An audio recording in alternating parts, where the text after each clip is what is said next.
Olá, começa agora mais uma edição do Jornal Panorama. Aqui você fica por dentro do que acontece no Parlamento Capixaba. Nessa edição você vai ver em destaque: o Capixaba fala sobre os efeitos emocionais da pandemia. Colegiado discute soluções para problemas enfrentados por crianças e adolescentes. Visitas de estudantes ao Parlamento marca retorno do programa Escola na ALES. Hoje é dia de plenário do povo e o assunto é a pandemia, o reflexo da doença sobre as emoções. Veja o que dizem os capixabas sobre a questão.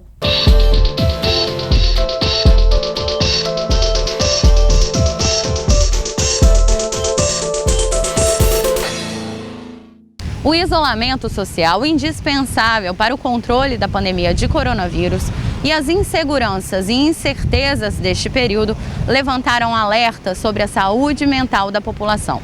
Em uma pesquisa realizada pela Fiocruz, mais de 50% dos entrevistados relataram sofrer algum transtorno psicológico durante a pandemia. Na Assembleia Legislativa, tramitam projetos que buscam prestar apoio a pessoas que sofrem com esses efeitos emocionais, como a proposta do deputado Bruno Lamas para garantir tratamento psicológico e psiquiátrico nas unidades de saúde e escolas públicas do estado.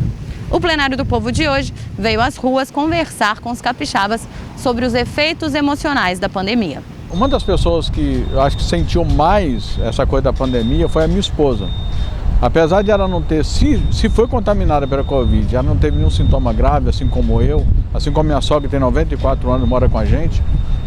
O que afetou muito a minha esposa foi a ansiedade. Eu percebi ela muito ansiosa, principalmente nos primeiros meses, onde se sabia muito pouco sobre a doença, né? Onde a gente não sabia como lidar com isso. Houve um nível de ansiedade muito grande por parte dela. Como a gente foi obrigado a ficar dentro de casa, a gente conviver com as pessoas dentro de casa, porque quando não havia pandemia, a gente podia sair, a gente tinha um contato exterior com as pessoas do trabalho, faculdade, o que quer que seja. E aí, quando a gente é obrigado a ficar dentro de casa, a gente se conhece mais, que pode não ser tão agradável às vezes, a gente conhece mais o outro, a gente é obrigado a lidar com manias, etc. A gente não estava acostumado com esse isolamento, então a novidade para todo mundo, pegou todo mundo de surpresa. É uma coisa que deixou a gente bem abalada, com percas, com tudo, né? Ansiedade, nervosismo, tudo aumentou, coisas que a gente não sentia, que não passava, foi tudo muito drástico, uma mudança muito drástica, né? Graças a Deus eu só perdi só o meu padrinho, né? Que foi uma coisa muito forte pra gente na nossa família.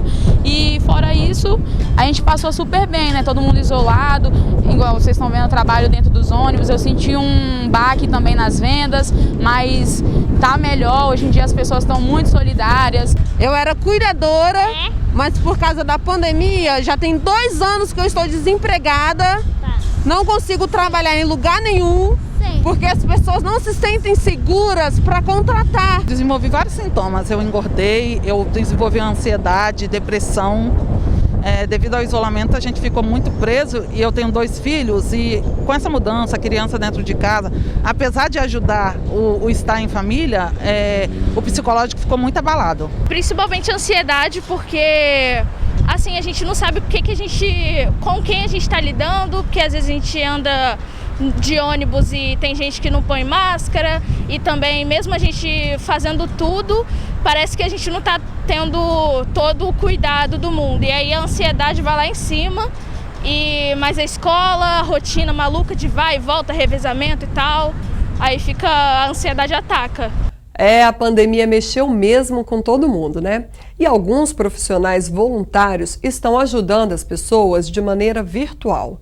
Se você está sentindo necessidade de falar sobre suas emoções, o grupo Psicologia para Todos está com atendimento gratuito, online ou por telefone, das 2 da tarde até as 8 da noite. O número é esse que está no vídeo. Sem esquecer também do CVV, o Centro de Valorização da Vida, que atende pelo 188. O Colegiado de Proteção à Criança e ao Adolescente discutiu a saúde, a educação e a proteção social desse público, que tem entre 12 e 18 anos de idade. As situações que geram a violência contra crianças e adolescentes e as formas de melhorar o acolhimento aos jovens pautaram a discussão no colegiado que trata do assunto na casa. O presidente da comissão, delegado Danilo Baiense, citou alguns fatores que explicariam a violência contra essa parcela da sociedade. Um dos fatores é a desestruturação das famílias. As famílias estão desestruturadas. As pessoas acham que educar um filho é só colocar no mundo, dar comida e roupa. Isso é o mínimo, isso qualquer pessoa faz. Mas educar vai muito além disso. Você tem que dar uma atenção ao seu filho. Um outro fator que contribui muito também para a violência é o tráfico de drogas. As nossas crianças, os nossos jovens têm entrado no tráfico de drogas muito cedo, porque os traficantes sabem que é uma mão de obra barata e que ele pode substituir a qualquer momento. Para a professora Dalva Souza, da Federação Espírita do Estado, quando as famílias estão desestruturadas, a sociedade precisa acolher os jovens. Nós todos da sociedade devemos estar comprometidos com esse processo de acolhimento. É muito importante que exista uma comissão interessada no apoio à criança e ao adolescente, porque sem esse apoio, o ser, nessa fase da sua jornada, não consegue vencer nem mesmo os obstáculos à sua sobrevivência física. O ser humano, no seu início, precisa da nutrição física, do alimento, para que as estruturas cerebrais se organizem de uma forma produtiva, e ele precisa também dessa nutrição espiritual, que é o acolhimento, o respeito. A maneira de tratar uma criança transfere para ela os valores da sua comunidade. Uma criança tratada com violência não poderá nunca desenvolver a amorosidade que ela possui intrinsecamente. Quem também participou do encontro foi a pneumologista Maria Cristina Lóquio. Ela falou sobre os males do cigarro e alertou que a maior parte dos fumantes começou a usar tabaco na adolescência. A maioria dos fumantes, eles começam a fumar na primeira fase da adolescência, que é uma fase de insegurança, uma fase de autoafirmação. Então, o cigarro é usado como uma muleta, como uma autoafirmação, como fazer parte daquele grupo que fuma. Então, é nessa fase, principalmente, um exemplo dos ídolos, dos amigos, dos pais, que ele vai começar a fumar. Isso é muito importante, a gente ter essa clareza para a gente conseguir evitar isso. A defasagem nas forças de segurança também foi apontada como um problema na área da infância e juventude. Baiense fez um balanço da estrutura das delegacias especializadas no atendimento aos jovens no estado. Nós não temos efetivo na Polícia Civil. Os nossos conselhos tutelares também estão completamente desmontados. Os conselheiros, para que vocês tenham uma ideia, eles recebem um salário mínimo para ter exclusividade. E nós temos ali pessoas capacitadas, formadas em serviço social. E não tem estrutura também, os conselhos estão sem estruturas, não tem veículos, não tem um local adequado, não tem assistente social, não tem um psicólogo para que possa dar esse primeiro atendimento. Agora, com relação ao efetivo da Polícia Civil, a situação ainda está pior. A DPCA, que fica aqui em Jucutuguara, ela atende toda a Grande Vitória. Ela tem somente 2 policiais para atender mais de 500 mil pessoas na Serra, 2 policiais para atender Vitória, a capital do estado, 2 policiais para atender Vila Velha, também com uma população de 500 mil habitantes, e 2 policiais para atender Cariacica e Viana. Isso é inadmissível, não dá para fazer proteção de criança dessa maneira. Programa que apresenta o Legislativo para estudantes retorna na Assembleia. As visitas de alunos ao Parlamento Estadual, organizadas pela Escola do Legislativo, retornaram nesta quinta-feira. A programação estava interrompida desde março de 2020 devido à pandemia. O número de estudantes na visita guiada, que antes podia chegar a 50, agora caiu pela metade, uma vez que a Covid ainda não acabou, apesar da redução dos casos motivados pela vacinação. Na reabertura do projeto Escolas na ALES, que atende a alunos a partir da 7ª série até o 3º ano do ensino médio, houve a participação de 25 estudantes da escola Idelbrando Lucas. na modalidade EJA, o ensino de jovens e adultos.